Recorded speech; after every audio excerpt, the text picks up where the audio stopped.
Eu cortei, é mais carne, menos costela. Eu cortei, eu deixo marinado. No vinho, eu compro vinho bom, chileno. É um vinho bom, chileno. Deixo lá, eu salo, coloco limão, coloco de alho. O bom falando que é o chapinha, né?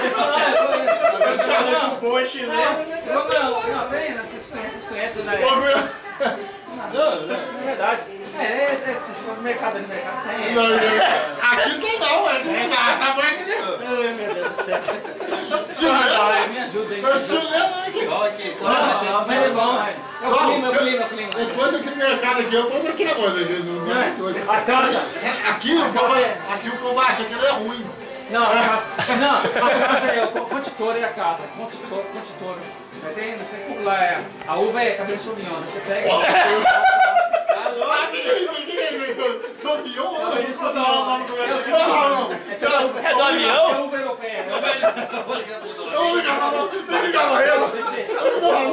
Coloca o barco. Rapaz, vai começar a você. Não é verdade. Olha, aqui. Cabernet Sauvignon é... Olha, você viu? Olha, que é um louco hoje. É, uma vez louca. A inspiração, hein? O bagulho é muito...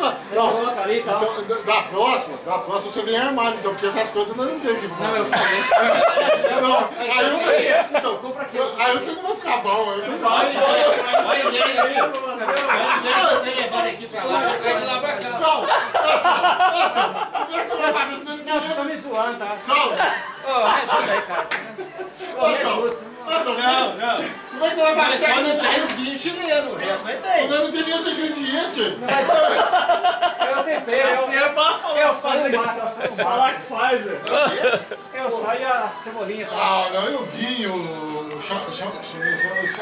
O Chantilão. É o vinho, é. Chantilão. O Sauvignon é a uva. Nossa, deixa eu botar. Assim é fácil falar que faz. Deixa eu botar. Gente aí, ué. Mas é. Deixa eu botar, acho que é só o sal. Eu vou até sentar. Vou começar do sal, hoje eu só sal. Deu pé calor. Porque o sol hoje ele tá na... Falou que vai assumir pra... vai assumir tudo. Vai.